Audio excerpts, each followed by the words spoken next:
জানিয়ে দেব সর্বশেষ আপডেট বাংলা সংবাদ। শুরুতেই শিরোনাম। বাংলাদেশে পুনরায় নির্বাচনের দাবি অস্ট্রেলিয়ার, জাতিসংঘের সম্মতি। এরপর থাকছে বাংলাদেশকে বাণিজ্য নিষেধাজ্ঞার বার্তা দিল মার্কিন যুক্তরাষ্ট্র।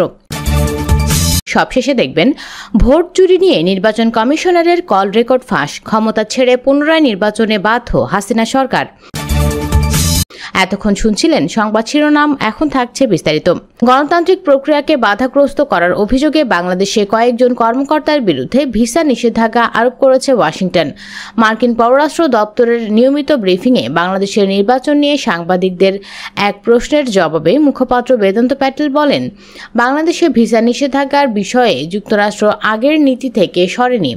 মার্কিন পররাষ্ট্র দপ্তরের নিয়মিত ব্রিফিংয়ে বাংলাদেশ বিষয়ে একাধিক প্রশ্নের জবাবে এসব কথা বলেন উপপ্রধান মুখপাত্র বেদান্ত প্যাটেল। অস্ট্রেলিয়ার নিউ সাউথ ওয়েলস পার্লামেন্টে উত্থাপিত নোটিশ অফ মোশনে দেশটির গ্রিনস দলের এমপি অ্যাবিগাল সেলিনা বয়েড অস্ট্রেলিয়ান পার্লামেন্টে বলেছেন, বাংলাদেশে গত 16 বছরে কোনো বৈধ ও সুষ্ঠু নির্বাচন হয়নি।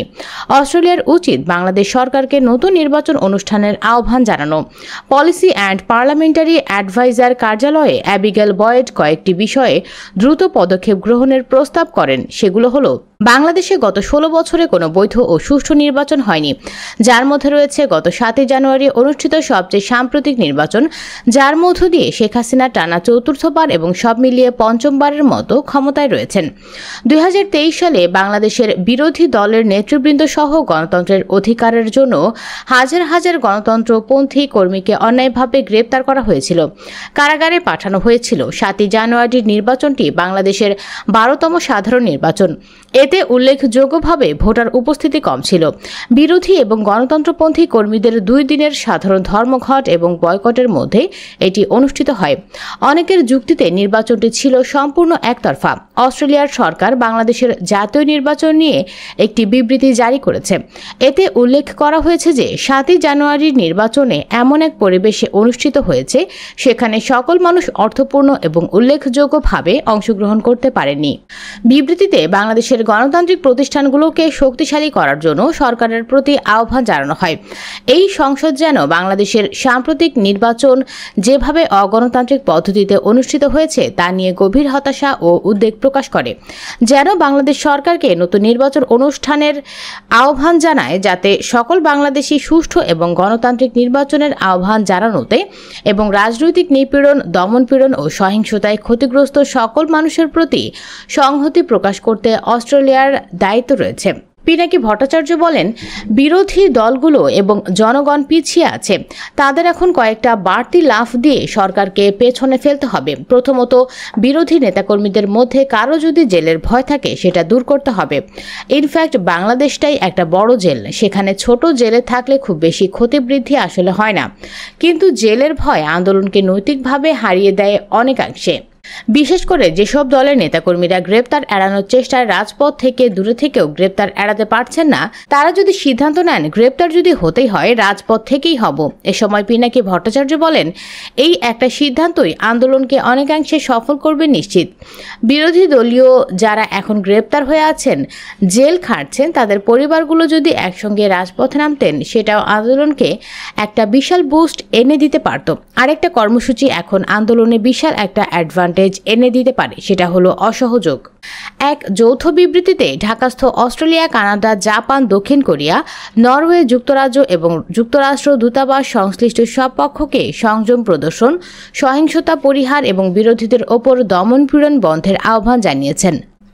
এর আগে অস্ট্রেলিয়ার প্রভাবশালী সিনেটর ডেভিড শুব্রিজের এক প্রশ্নের জবাবে দেশটির বৈদেশিক বিষয়ক ও বাণিজ্য বিভাগের দক্ষিণ ও মধ্য এশিয়ার দায়িত্বপ্রাপ্ত প্রথম সহকারী সচিব গ্যারি কেওয়েন নিশ্চিত করেন, গণতন্ত্র পুনরুদ্ধারে এবং সাধারণ মানুষের কথা বলার স্থান নিশ্চিত করতে ধারাবাহিকভাবে কথা বলছে অস্ট্রেলিয়া।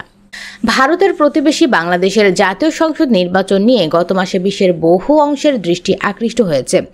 বিরোধীদের পক্ষ থেকে কোনো প্রতিদ্বন্দ্বিতা ছাড়াই ব্যাপকভাবে এই নির্বাচনে প্রধানমন্ত্রী শেখ হাসিনার অধীনে ক্ষমতাসীন আওয়ামী লীগ বিজয়ী হয়েছে। এই দৃষ্টি আকৃষ্ট হয়েছে শুধু সে কারণে নয়, এটি হয়েছে এই অঞ্চলে ভৌগোলিক অবস্থান এবং ভূরাজনৈতিক কারণে। প্রকৃতপক্ষে বাংলাদেশ শুধু ভারতের ঘনিষ্ঠ প্রতিবেশী নয়, একই সঙ্গে সাম্প্রতিক সময়ে তারা চীনেরও ঘনিষ্ঠ অন্যতম অংশীদার।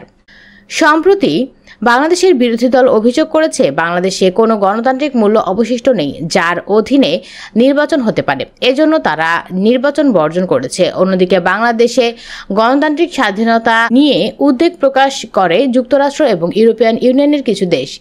আমেরিকান পররাষ্ট্রমন্ত্রীর প্রাণপুরুষ, যাকে ব্যাড বয় অফ মার্কিন ফরেন পলিসি হিসেবেও দেখা হয়, স্যাংশন আসার পর থেকেই আমেরিকানদের সঙ্গে সরকারের সম্পর্ক খারাপ হয়ে গিয়েছে। এরপরে ভিসা নীতির ঘোষণা এবং বাংলাদেশে কার্যকর গণতন্ত্র দেখতে চাওয়ার বাসনার কথা মার্কিনীদের মুখে শুনে পাবলিক নিশ্চিত হয় গোটা বিশ্ব জয় হলেও আমেরিকা ও পশ্চিমা বিশ্বের জয় হয়নি, বরং তাদের বৈরিতার জন্য ক্ষমতার ক্ষয় বা পরাজয়ের অশনি ঘূর্ণিবাও বইতে শুরু করেছে। কিন্তু সরকার এই অবস্থাটা মূলত দুইটা উপায়ে মোকাবেলা করার কৌশল নাই। এক, যাই ঘটুক বলতে হবে আমেরিকা আমাদের সঙ্গে আছে, আমেরিকা বাংলাদেশে পরাজিত হয়েছে, আমরা ভারত, চীন, রাশিয়া ব্লকে আছি, আমাদের পাশে বিকল্প পরাশক্তি আছে। অন্যদিকে আমেরিকা গণতন্ত্র চায় এবং বিরোধী দল গণতন্ত্রের জন্য সংগ্রাম করছে, ফলে এই দুইয়ের চাওয়ার মধ্যে একটা নীতিগত ঐক্য হয়েছে বলে জনমনে একটা শক্ত ধারণা তৈরি হয়েছিল। কিন্তু সরকার ডামি পর্যবেক্ষক হাজির করে নির্বাচনের পরপরই বেশ একটা ভেলকি দেখিয়েছে। কিন্তু আমেরিকা বলে দিয়েছে তারা কাউকে পাঠায় নাই, আর নির্বাচনও গ্রহণযোগ্য হয় নাই। যেখানে অভ্যন্তরীণ নীতির শেষ, সেখান থেকেই বিদেশ নীতির শুরু। ফলে বাংলাদেশ নিয়ে মার্কিন পলিসির বিষয়ে যদি কোনো সিদ্ধান্ত হয়ে থাকে তাতে মার্কিন দেশের স্থানীয় কোনো পরিবর্তনের সঙ্গে সেটার পরিবর্তন হওয়ার সম্ভাবনা নাই, কারণ স্থানীয়ভাবে এগুলোর মীমাংসা করেই আমেরিকা তার ফরেন পলিসি রাষ্ট্রনীতি আকারে প্রণয়ন করে থাকে। ক্ষমতা পরিবর্তনের সঙ্গে সেগুলোর পরিবর্তনের কোনো সুযোগ থাকে না। গ্লোবাল টাইমস পত্রিকার একটি নিউজ শেয়ার করেছে, সেখানে ওই নিউজের উদ্ধৃতি দিয়ে ইন্ডিয়া আউট এবং বয়কট ইন্ডিয়ান প্রোডাক্টস দুটি হ্যাশট্যাগ ব্যবহার করেছে। যে নিউজে বলা হচ্ছে বাংলাদেশের অভ্যন্তরীণ বিষয়ে ভারতের হস্তক্ষেপের কারণেই এই প্রচারণা। সামাজিক যোগাযোগ মাধ্যমগুলোতে গত কয়েকদিন হ্যাশট্যাগ এবং India out, boycott Indian products সহ ভারত বিরোধী নানা ধরনের প্রচারণা ও হ্যাশট্যাগ ব্যবহার করতে দেখা যাচ্ছে।